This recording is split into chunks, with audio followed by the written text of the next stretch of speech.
കൂട്ടുകാരെ സ്വാഗതം വീണ്ടും മാജിക്കിലേക്കാണ്.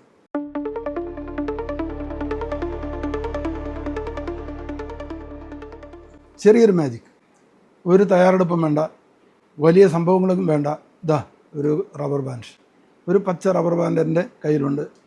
ഈ രണ്ട് വിരലിൽ നിങ്ങൾ ശ്രദ്ധിച്ചോണം, ഈ രണ്ട് വിരലിലായിട്ട് ഇവിടെ മോതിരം, ഈ രണ്ട് വിരലിലായിട്ട് റബ്ബർ ബാൻഡ് കണ്ടല്ലോ. അപ്പോൾ ഇതാ ഇപ്പോൾ നോക്കൂ, ഇങ്ങനെ ഒന്ന് വെച്ച് കഴിഞ്ഞാൽ മോതിരത്തിൻ്റെ കൂടെയൊക്കെ ആ റബ്ബർ ബാൻഡ് ചാടി വന്നു. ഞാൻ കൈ നിവർത്തിട്ടില്ല. ഇനി ഇതൊന്ന് ഇവിടെ നിന്ന് എടുക്കാം. ഇതേ മാജിക് തന്നെ. ഇപ്പം നിങ്ങൾക്ക് തോന്നുക എന്തോ അഭ്യാസം ചെയ്തിട്ടുണ്ടോ എന്ന് തോന്നുന്നു. കുഴപ്പമില്ല. അപ്പം ഞാൻ ഈ വിരലുകളൊന്ന് ലോക്ക് ചെയ്യാം. ഇപ്പം 4 വിരലും ലോക്ക് ചെയ്തിട്ട് ഇനി ഇവിടെ തന്നെ നോക്കൂ, ഈ റബ്ബർ ബാൻഡ് ഇതാ നോക്കിക്കോളൂ.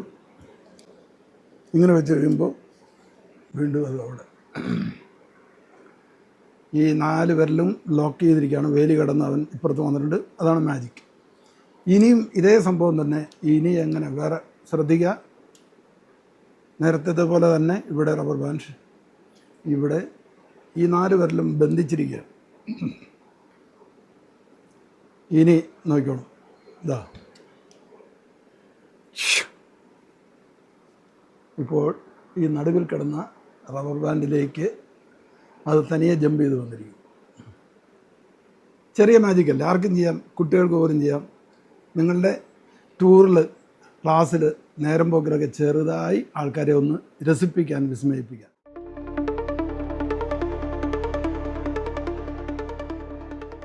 അപ്പോൾ ഈ കണ്ടല്ലോ മാജിക്, അത് അത്യാവശ്യം ഇഷ്ടപ്പെട്ടെങ്കിൽ നിങ്ങൾക്ക് ഇതൊന്ന് പരീക്ഷിച്ച് നോക്കാം. ഇത് തന്നെ, ഇതേ പ്രൊസീജിയർ തന്നെ, ഇതേ സ്റ്റെപ്പ് തന്നെ. റബ്ബർ ബാൻഡ് ഈ 2 വിരലിലേക്ക് ഇട്ടു. ഇത് വലിച്ച് ഞാൻ ഇങ്ങനെ വെച്ചിട്ട് ഇങ്ങനെ വെച്ചപ്പോൾ ചാടി വന്നതാണ് നിങ്ങൾ കണ്ടത്. എങ്ങനെ അത് ചാടിയത് എന്ന് കാണിക്കാം. ഇവിടെയാണ് 2 വിരലിലാണ് റബ്ബർ ബാൻഡ് ഇട്ടതെങ്കിലും ഞാനിത് ചെയ്യുമ്പോൾ ഇങ്ങനെ മടക്കുമ്പോൾ ഈ 4 വിരലിലേക്കാണ് ഇടുന്നത്. ഇനി ഈ 4 വിരലിൽ പക്ഷേ ഇവിടെ കാണില്ല. ഇവിടെ 2 വിരലും ഇവിടെ 4 വിരലുമാണ്. ഇത് പതുക്കെ ഞാൻ നോർക്കുമ്പോഴേക്കും ഇവിടേക്ക് ചാടി വന്നു. ഇത് ഇവിടുന്ന് അങ്ങോട്ടും ചാടിക്കാം, ഇതേ സ്റ്റെപ്പ് തന്നെ. ഇനി ഇതിൻ്റെ രണ്ടാമത്തെ സ്റ്റെപ്പ് നിങ്ങൾ കണ്ടു, വിരൽ ലോക്ക് ചെയ്തിട്ട്. ലോക്ക് ചെയ്യുന്നതൊക്കെ നമ്മളൊരു തട്ടിപ്പാണ് കിട്ടുന്നത്. ഇതൊരു സൂത്രമാണ്. ചെയ്യുന്നത് ഇതേ പരിപാടി തന്നെയാണ്. ഇപ്പോഴും 2 വിരലിൽ നിന്ന് ഈ 4 വിരലിലേക്കാണ് വെക്കുന്നത്. നോക്കിക്കോളൂ, ഇത് കടന്നിപ്പുറത്ത് വരും. ഇനിയാണ് മൂന്നാമത്തെ പരിപാടി. മൂന്നാമത്തെ പരിപാടിയിൽ നിങ്ങൾ കണ്ടത് ഈ റബ്ബർ ബാൻഡിൻ്റെ നടുവിലേക്ക് മറ്റേ ഇതെങ്ങനെ കയറി വന്നു എന്നുള്ളതാണ്.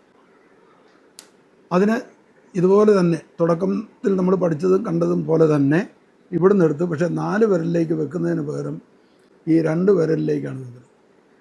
ഇനി വിരലിൽ നിന്ന് ഇത് വെക്കുമ്പോൾ ആരും കാണരുത്, എൻ്റെ കൈക്കുള്ളിലാണ്. ഇവിടെ നിന്ന് ഞാൻ ഈ വിരലൊന്ന് നോക്കുമ്പോൾ ഇങ്ങനെ എങ്ങനെ ഇങ്ങനെ വരുന്നു എന്ന് പിന്നെ വിശദീകരിച്ച് കൊടുക്കേണ്ട. ഇപ്പോൾ നിങ്ങൾക്ക് പഠിക്കാൻ വേണ്ടി ഞാൻ വിശദീകരിച്ചു തന്നുള്ളൂ. എന്ത് മാജിക്ക് പഠിച്ചാലും ഉടനെ അതിൻ്റെ സീക്രട്ട് എല്ലാവരും കാണിച്ചു കൊടുക്കരുത്. സീക്രട്ട് അറിഞ്ഞാൽ പിന്നെ മാജിക്കിൻ്റെ രസം പോയി. Okay, thank you.